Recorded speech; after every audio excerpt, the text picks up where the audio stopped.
परशुराम जी लौट के चल गए। स्वर्ग से विमान आइल और जो साधु झूठ बोल के लड़कन के बचौले रहले सीधे स्वर्ग में चल गए। एगो और साधु जंगल में तपस्या करते रहे, प्रण कैले रहे कि जीवन में कबो झूठ ना बोले। एगो कसाई गाय ले जाते रहे, कसाई के हाथ में से गाय छोड़ा के भाग गई, वही साधु के आश्रम के लगे झोंखड़ी में लुका गई। कसैया खोजत आई, बाबा से पूछले जे बाबा इन्हें गाय देखनी है? बाबा कहले कि हाँ देखनी है। कहाँ बिया? का झोंखड़ी में लुकाइल बिया। कसाई गाय के धोके लेके चल गई, जम के दूत लो आई लो, बाबा के गोड़ में रासा बांध के घिसियावत ले जाकर नरक में डाल दिया लो। उस सच बोलने रहा तो गौ हत्या हो गई, ऐसा नरक में गई। और झूठ बोलने रहा तो दूगो लड़कन के जान बच गई, ऐसे उस स्वर्ग में गई। ऐसे व्यास जी लिखले बनी कि परिहास युक्त वचनम नर्म विवाहे प्राण संकटे सर्व अपहरणे स्त्री प्रसंगे पंचानी निर्तानी नौ पातका।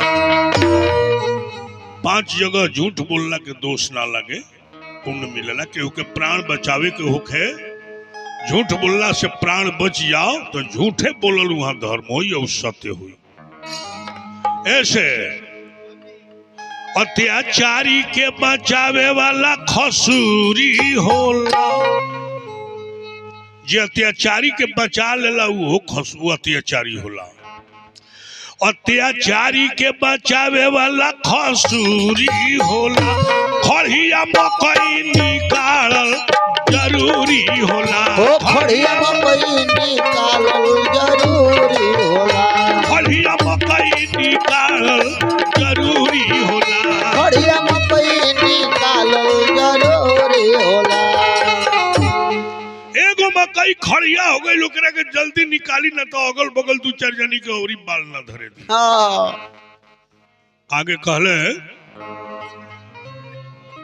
बिना तिथि के आवेला उ अतिथि होला। ओके देवता मानल धर्म के नीति होला। बिना तिथि के आ गई एक बैक वह अतिथि हो, अतिथि देव भाव का के खाए पिए के इंतजाम करी, वो अतिथि देवता होले। हम पूछते हैं ये चोरवा कौन तिथि दे के आवेला सो? ना जी, वो तो कबो झमकी आवेला सो। बिना तिथि के आवेला वो अतिथि होला। ओके देवता मानल धर्म के नीति होला। छाह खातिर छान छावल मजबूरी होला। छाह खातिर छान छावल मजबूरी, चुही मड़ई उजारल जरूरी होला। चुही मड़ई उजारल जरूरी होला। चुही मड़ई उजारल जरूरी होला। चुही मड़ई उजारल जरूरी होला। इस शकुनी जुआ खेलावत दे, भाई भाई में बैर बढ़ावत दे। सुखनंदन सेना जी हजूरी होला। सुखनंदन सेना जी हजूरी होला। ऐसे सबका नजरिया से दूरी होला। ऐसे सबका नजरिया से दूरी होला। ऐसे सबका नजरिया से दूरी होला। ऐसे सबका नजरिया से दूरी होला। दुर्योधन कल जय विदुर काका, तू पांडव लोग के पक्षपात बतियावेला। उ लोग जीता रही तो खुश रही, तो हम जीतल बनी तो तरह दुख भइल बा। अगर नहीं खेलनी बन लागत सभा से निकल जाओ, चल जा गाड़ी में, लिट्टी धइल बा। और यो लोग के कुछ कहे करे है लेकिन लोग देखल जे जब ये अपना कौके के नहीं खे छोड़ो तो हमनी के छोड़ी केहू के ना छोड़ी। सभी चुप लगा गई। तब दुशासन ही बुलाई नरेशा, कहीं सरोस बुझाई संदेशा। पुनि पुनि कहत दोष दारुण जति, पुनि पुनि कहत रोष दारुण जति। आ केस पानी धरी लियाऊ घसीटती। दुशासन से कहले जे जाके द्रौपदी के झोंटा पकड़ के घिसिया ले आओ। चला दुशासन आए सुमानी, गयो जहां द्रौपद सुतरानी। दुशासन पहुंचल बस द्रौपदी के लगे आ झपटी के पकड़ेला झोंटावा, झपटी के पकड़ेला झोंटावा। देले बाटे झकझोर, झपटी के पकड़ेला झोंटावा। देले बाटे झकझोर, झपटी के पकड़ेला झोंटावा। तुका भारी रोवा तारी द्रौपदी, तुका भारी रोवा तारी द्रौपदी। पहला नरे नवा से लोर, तुका भारी रोवा तारी द्रौपदी। पहला नरे नवा से लोर, तुका भारी रोवा तारी द्रौपदी। द्रौपदी रोवा तारी के दुर्योधन, हम तार जेठ भौजाई हई, तारा महतारी ऐसन मानी। तू हमार छोट देवर हुआ, हमरा बेटा ऐसन बड़ा, हमरे के सभा में मत ले जा। रोई रोई द्रौपदी दुशासन से कहली, छोड़ दो हमरो केस। बीच सभा में हम ना जाएब, वहां बाड़े बहुत नरे। हम तेरा घर के पतोई हई, तेरा घर के मर्यादा हई, वहां देश विदेश के राजा बड़े, हमरे के मत ले जा। हम जाए लायक नहीं की, हम अशुद्ध बनी, एक ही कपड़ा पहले बनी, स्नान नहीं की कैले। हरे अभागा, हम ऋतु धर्म से लाचार बनी। यहाँ तक ले कहली कि अब ही अशुद्ध बाटे देहिया, अब ही अशुद्ध बाटे देहिया। ऋतु धागा बाबा बाबोर, अब ही अशुद्ध बाटे देहिया। ऋतु धागा बाबा बाबोर, अब ही अशुद्ध बाटे देहिया। अभी हमार देह अशुद्ध बा, हम नहिले ने कि हमार केस खुला बा, ये कहीं कपड़ा पहले बनी। कहला दुशासन लाज अब कैसन लौड़ी भैलू हमार। पांचों पति ताहर सभा में हरल, जुआ में हरल, ले चलब सभा तब बतिया न मानेला बेदारादा, बतिया न मानेला बेदारादा।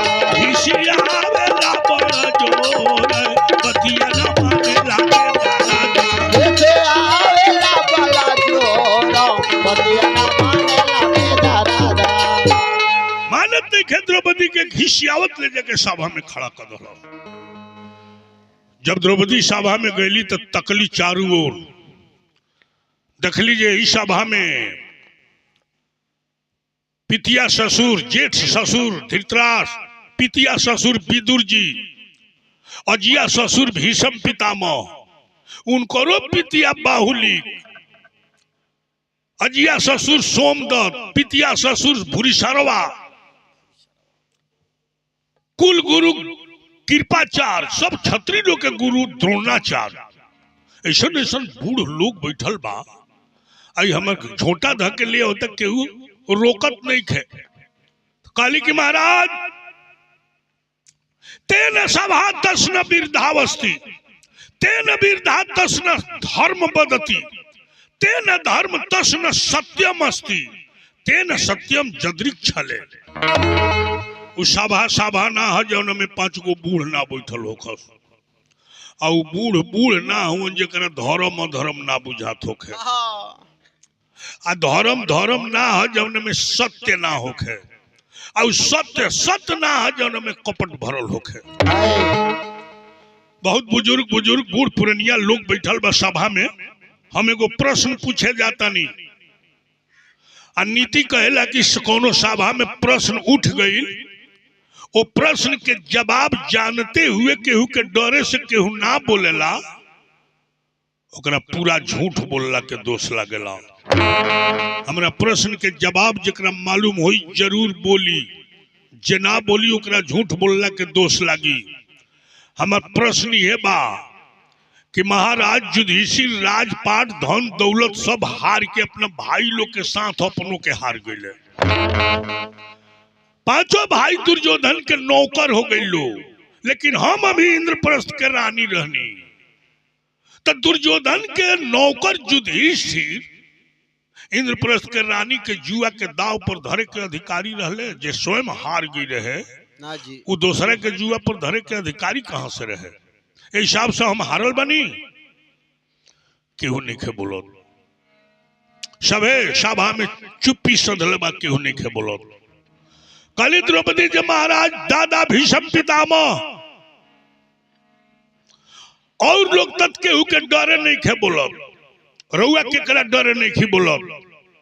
रउआ शुक्राचार्य से नीति पढ़ले बनी, रउआ बृहस्पति से ज्ञान सीखले बनी, रउआ वशिष्ठ जी से जोग सीखले बनी, रउआ परशुराम जी से हथियार चलावे के सीखले बनी, रउआ के वरदान मिलल बा कि मन ना करी तले मुँहबे ना करो। तो फिर रउआ केकरा से डेरा तनी जे नहीं खी बोलो। भीष्म पितामह बिलख के कहले कि द्रौपदी हमरा के युधिष्ठिर बोले लायक छोड़ले ही नहीं खा। युधिष्ठिर तो जुआ में हारले नहीं खन, अपन जीतल को छोड़ देले बड़े। हम बार बार कहले बनी कि तहार जीत हो, तहार जीत हो,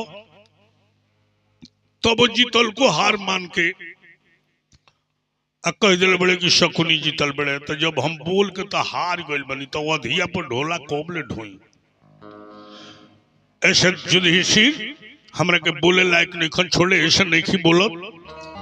जहां तक ले तहार निर्णय प्रश्न बा कि जब पुरुष हार गए तो औरत के दोबारा कैसे धैले, तब वेद के निर्णय बा कि अर्धम भार्या पुरुषस भार्या मिल मूल शाखा त्रिवर्ग तरसती। पुरुष के आधा देही औरत होली। जब पुरुष हारले तो आधा पुरुष आधा औरत दोनों जना संग ही हार गए लो। जब युधिष्ठिर हारल तब तू हार गई रहलू। बाकी जब तू हार गई रहलू तो हारल वस्तु फिर दोबारा युधिष्ठिर काहे धोइले, यह हमरा समझ में नहीं खे आओ। कल दुर्योधन कि जब भीष्म पितामह के समझ में नहीं खे आवत, तकर मतलब जब तू हार गई बड़ू। दुशासन इनका सारी रानी के सारी उतारो, लौड़ी के सारी पहिरा के लौड़ी के काम करावो। द्रौपदी एगो सरिये पहले रही, उतर जाई तलिंगे हो जाती। झपट के झोंटा पकड़ ल सारी खींचे खातिर, बाया हाथे झोंटा दहिना हाथे सारी। द्रौपदी अपन सारी हाथे पकड़ले बड़ी। सबकर मुंह ताकतारी केहू नहीं के बोलत, अपना पांचों पति की ओर तकली कि मानवा में बनेलो हरे बीरा बालवना एगो या बाला के हो, एगो या बाला के लाज ना बचाइब, पुरुष हो के का करब। एगो आबला के हो, एगो आबला के लाज ना बचाइब, पुरुष हो के का करब। एगो या बाला के लाज ना बचाइब, पुरुष हो के का करब।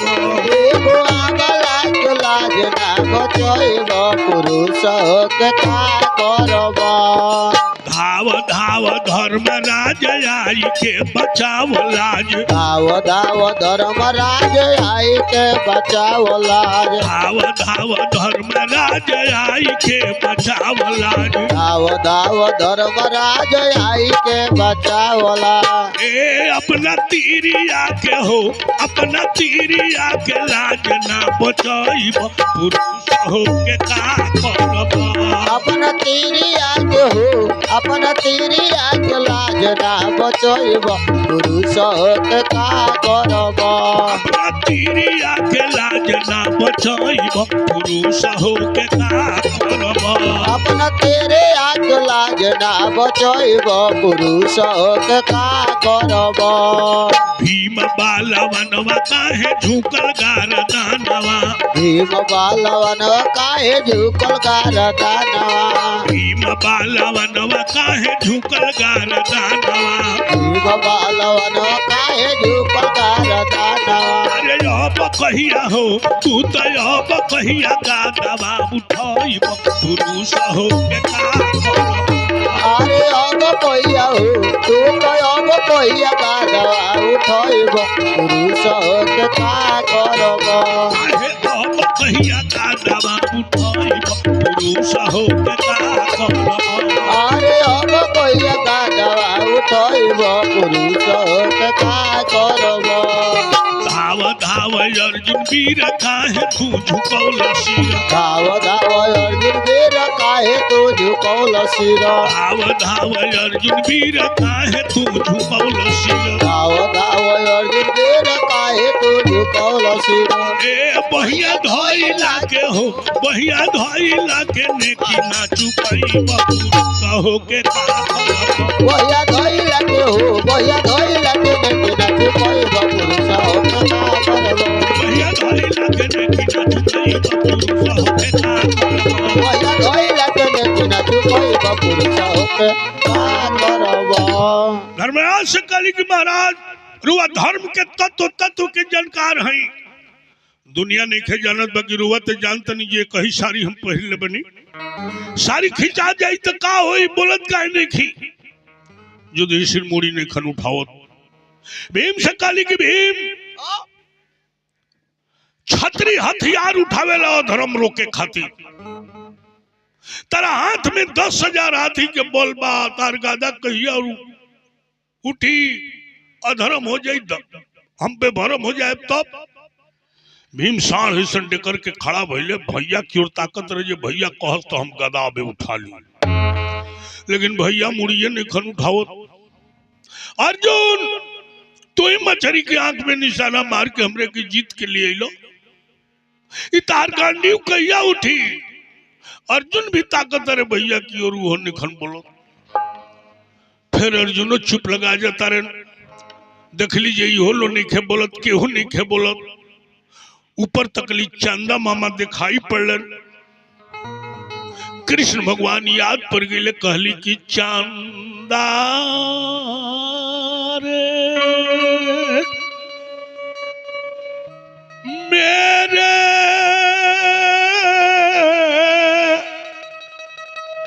भैया से कहा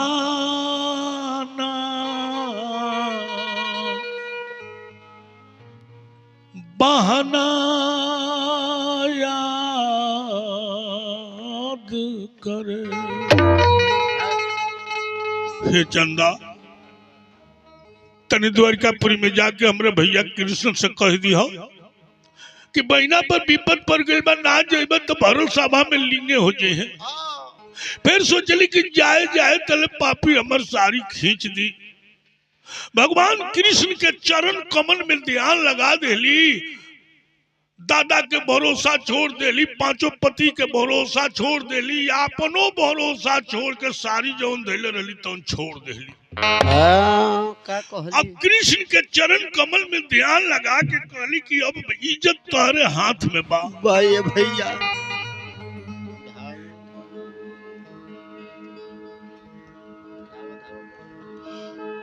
धाव धाव बनवारी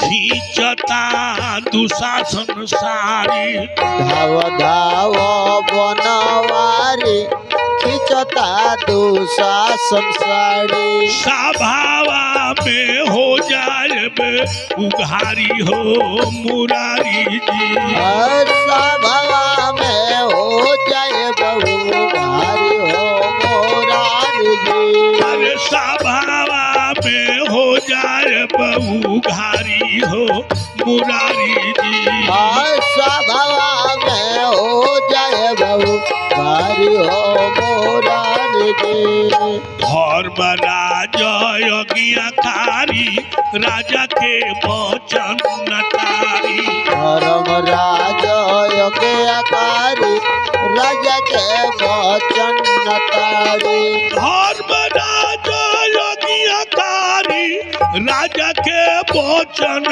नटारी धर्मराज यज्ञकारी राजा के वचन नटारी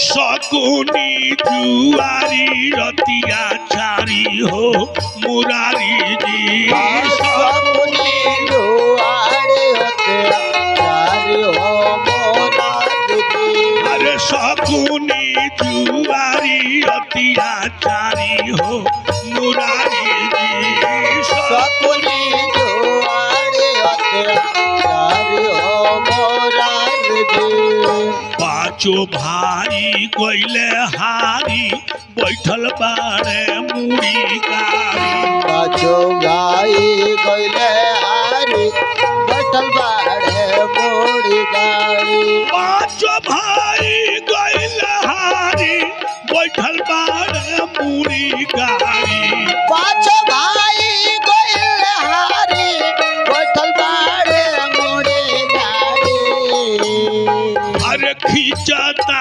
दुशासन हमार सारी हो मुरारी जी खींचता दुशासन हमार सारी हो मुरारी जी अरे खींचता दुशासन हमार सारी हो मुरारी जी खींचता दुशासन हमार सारी हो मुरारी जी सभा में पुकारी पुकारी अब तो हम गई निहारी सभा में पुकारी पुकारी अब तो हम गई निहारी सभा में पुकारी पुकारी अब तो हम गई निहारी सभा में पुकारी पुकारी अब तो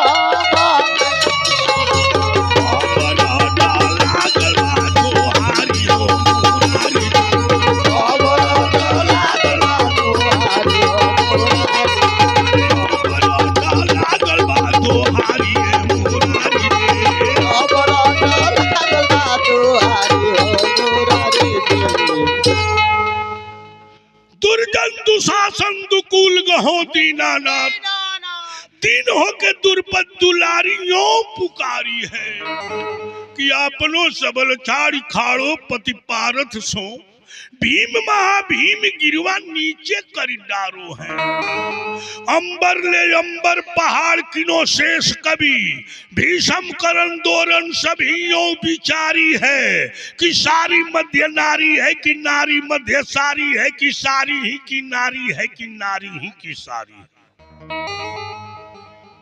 भगवान तेरी सुन ले द्रौपदी के सरिये में समा गए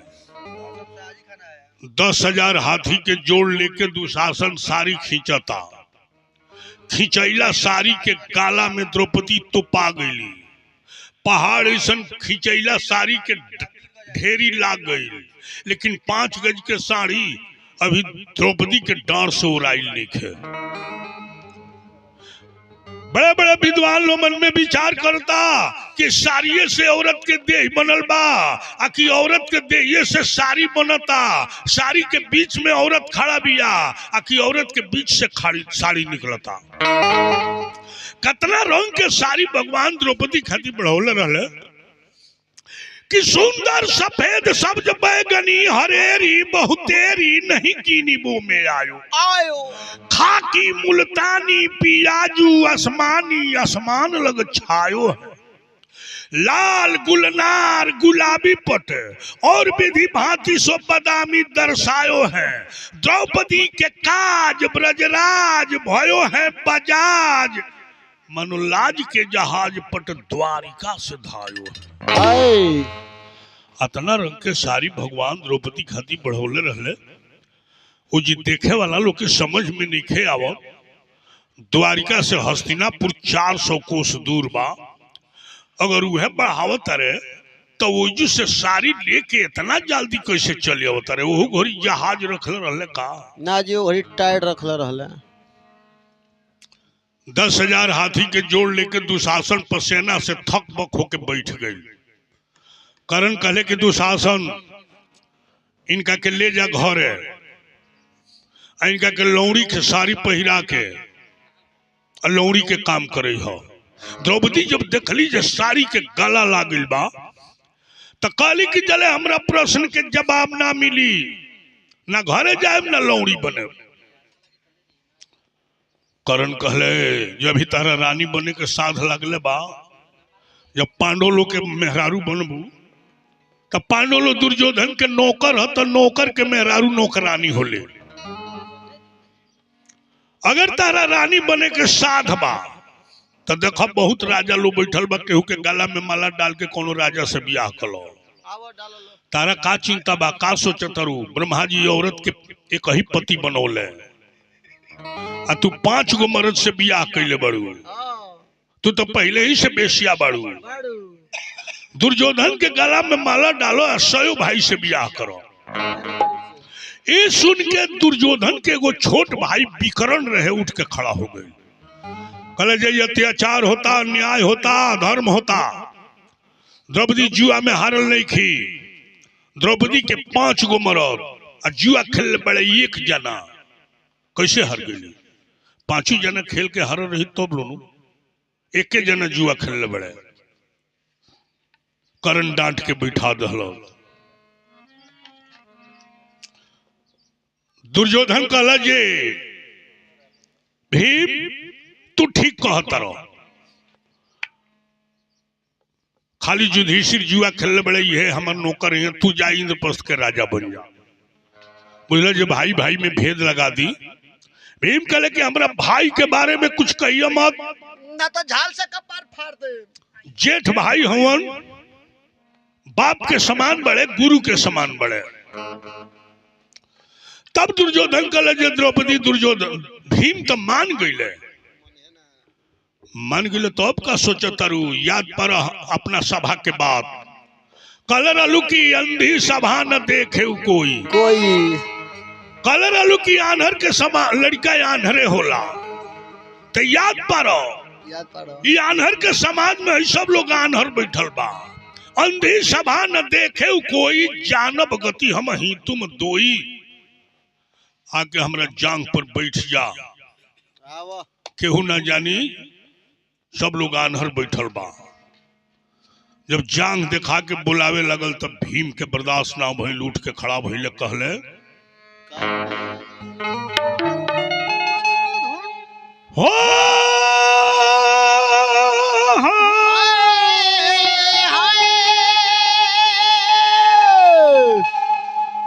दुर्योधन हाराम जादा जंघावा आतुरा बीमारी के गादा बाप दादा को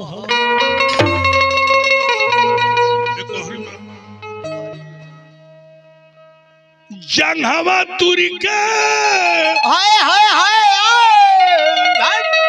कदम बार बाद, अरे जंघवा तुर के कदम बार बाद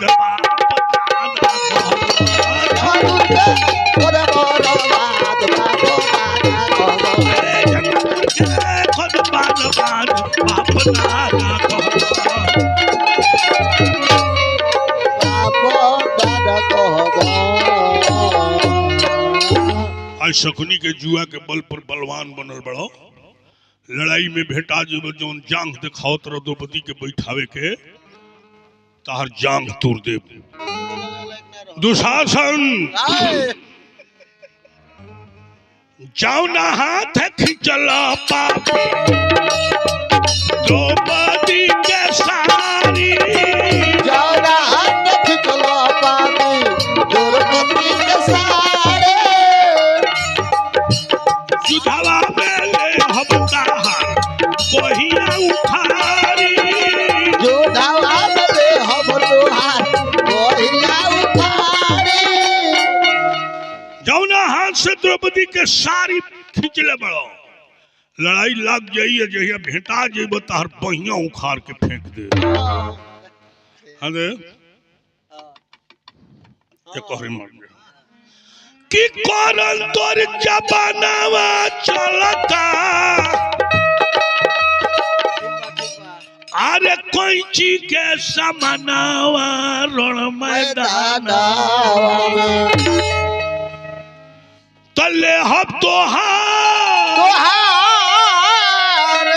हर जीभिया उखाड़ तले हम तोहार जीभिया उखाड़ मैदान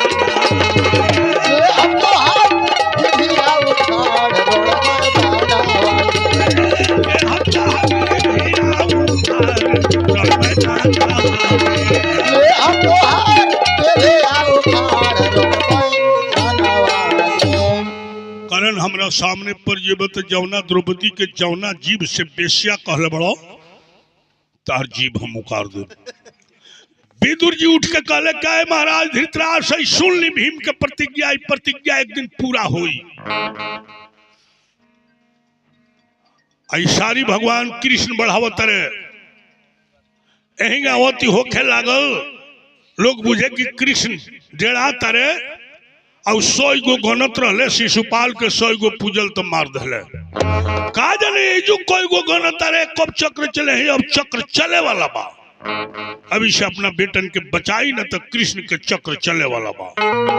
जब चक्र के नाम सुन ले तो धृतराष्ट्र के मोन पड़ल खड़ा भइले कहले कि द्रौपदी तारा 5 गो पति के देख के दुनिया तहर निंदा करत रह लेकिन आज हम बुझ गए नी हमरा खानदान के पवित्र करे वाली तू पतिव्रता बाड़ू।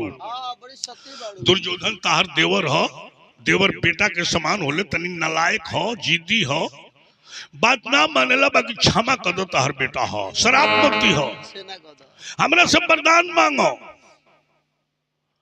कहली कि वरदान मांगो तनी कि हमर 5 पति जौन हारल बतौन लौटा दी। कहली कि लौटा देहनी और ही मांगो।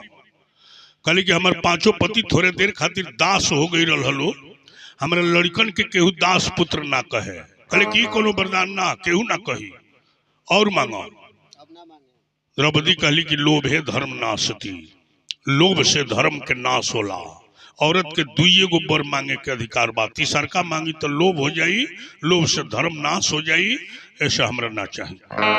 राजा कहत रहे जे मांगो कहत रहे कि हमरा चाहबे ना करी। यही हिंदुस्तान के द्रौपदी रहली हिंदुस्तान के बेरा का मेहरारू बड़ी सन यही हिंदुस्तान में हमनियों के जन्म ले ले बनी सन कि पता लगाओ फिर तनी से जे ब्लॉक में कौन फोन डाइल बा आ केकरा के यहाँ पैरवी कल जाई तब मिली। जबकि शास्त्र के आदेश बा कि राजानम गणानम गणिकानम गायकानम मदरूज मनम नम उच्यते कदाचनम। 1 नंबर में राजा के अन्न के लोग पहल के लोग खैरात कहत रहो।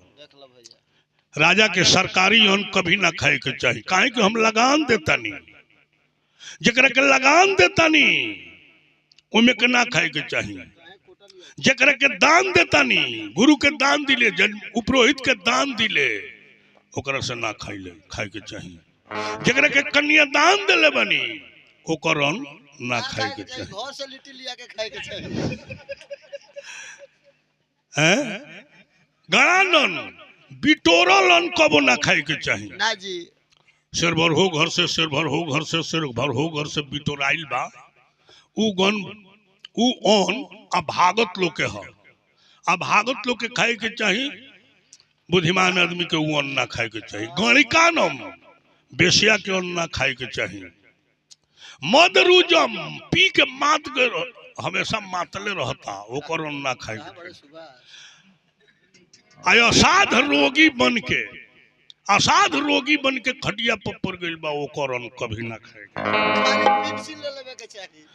ऐसे सरकार के अन्न ऐसे ना खाए के चाहिए। देखिए सरकार के हम ही खेत के लगान देतानी रोड के टैक्स देतानी गाड़ी के टैक्स देतानी रोड गड़िया के रोडवा पे चलत है तब नहीं देतानी नाना प्रकार के टैक्स ओकरा की है आवता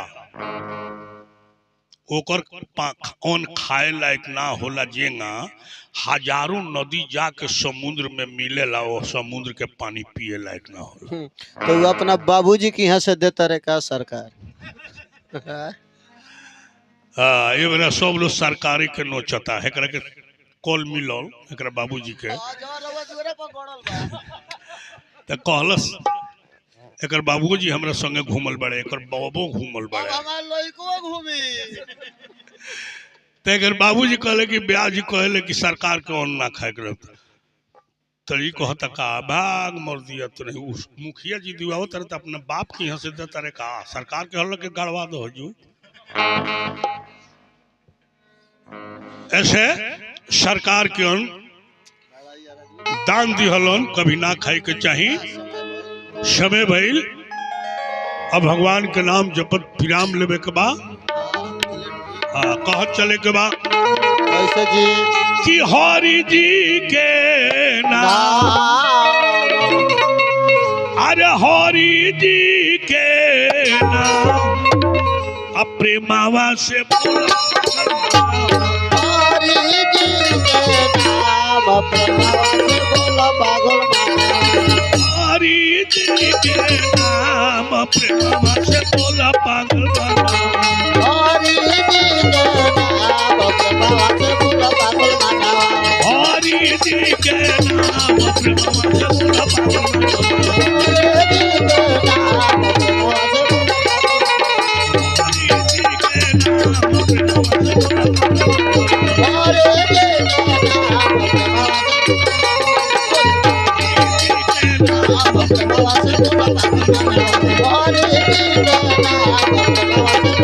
हरि जी के नाम